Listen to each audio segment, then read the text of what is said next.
छत्तीसगढ़ के मुख्यमंत्री भूपेश बघेल ने आज सीएम हाउस में राज्य के मिलेट मिशन के अंतर्गत Indian institute of millet research Hyderabad के अधिकारियों के साथ बैठक की। इस बैठक में प्रदेश में कोदो कुटकी और रागी के उत्पादन को बढ़ाने के लिए कई अहम डिसीजन लिए गए। इस दौरान सीएम बघेल ने कहा कि छत्तीसगढ़ आने वाले समय में देश का मिलेट हब बनेगा।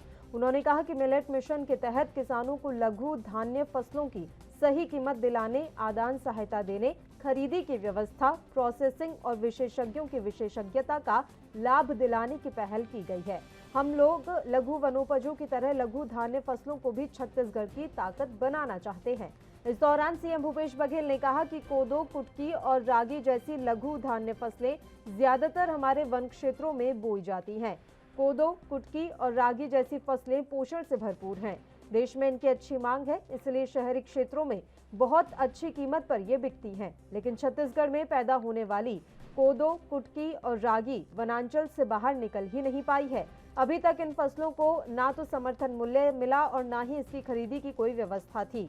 इतनी महत्वपूर्ण और कीमती फसल उपजाने के बाद भी इसे उपजाने वाले किसान गरीब के गरीब रह गए।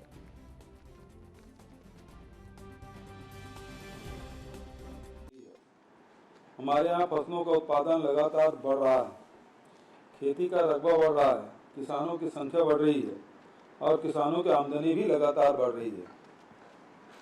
इन पौने 3 वर्षों में हमारी सरकार ने किसानों और वनवासियों के कल्याण के लिए लगातार पहल की है।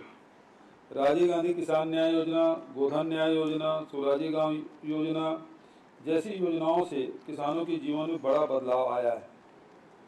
धान, गन्ना, मक्का, सोयाबीन, दलहन, तिलहन सहित खरीफ के सभी फसलों को राजीव गांधी किसान न्याय योजना के दायरे में शामिल करके किसानों को आदान सहायता देने की व्यवस्था की गई। इन फसलों के साथ साथ कोदो, कुटकी, रागी भी छत्तीसगढ़ की महत्वपूर्ण फसलें हैं।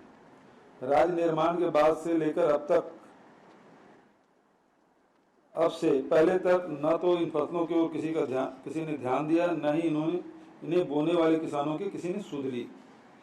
कोदो, कुटकी और रागी जैसे लघु धान्य फसलें लगातार हमारे वन क्षेत्रों में बोई जाती है। राज्य में इन फसलों की भरपूर पैदावार होती है। बड़ी संख्या में किसान इसकी खेती करते हैं। ये सभी गरीब किसान हैं क्योंकि उनकी ज़मीनें इतनी उपजाऊ नहीं हैं कि धान, गन्ना, सोयाबीन जैसे फसलें उपजा सकें। कोदो, कुटकी और रागी जैसे फसलें पोषण से भरपूर है। देश में इनकी अच्छी मांग है। शहरी क्षेत्र में बहुत अच्छी कीमत पर ये बिकती है। लेकिन छत्तीसगढ़ में पैदा होने वाले कोदो, कुटकी और रागी वनांचल से बाहर निकल ही नहीं पाई है। अभी तक इन फसलों का न तो समर्थन मूल्य तय था और न ही इसकी खरीदी की कोई व्यवस्था थी। इतनी महत्वपूर्ण और कीमती फसल उपजाने के बाद भी इसे उपजाने वाले किसान गरीब के गरीब रह गए। हमारी सरकार ने अब इन फसलों के पैदावार बढ़ाने, इनकी खरीदी की अच्छी व्यवस्था सुनिश्चित करने और इनकी प्रोसेसिंग कर इन्हें शहर के बाजारों तक पहुंचाने के लिए एक अभियान शुरू किया है। इस अभियान को मिशन मिलेट नाम दिया गया है। हमारी सरकार ने कोदो, कुटकी और रागी का समर्थन मूल्य तय करने के साथ साथ राजीव गांधी किसान न्याय योजना के दायरे में इन्हें भी शामिल करने का निर्णय लिया है।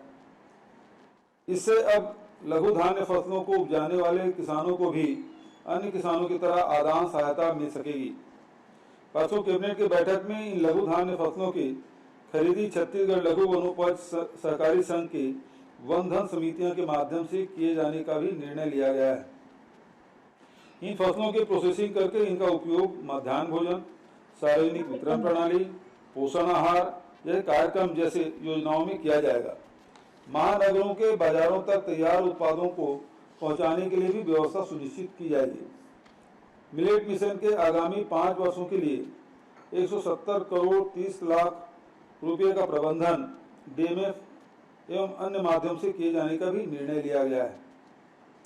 छत्तीसगढ़ में लघु वनोपजों के संग्रहण और वैल्यू एडिशन के प्रयासों से हमें अच्छी फसल मिली है।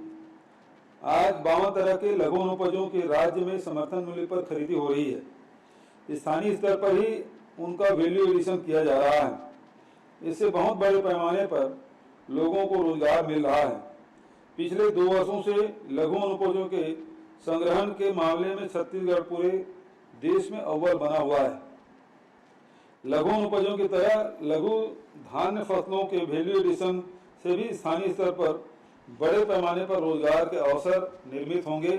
कांकेर में इसकी शुरुआत भी हो चुकी है, वहाँ प्रोसेसिंग यूनिट स्थापित हो चुकी है। स्व सहायता समूहों के बहनों को इससे रोजगार मिल रहा है। लघु उपजों की तरह लघु धान्य फसलों को भी हम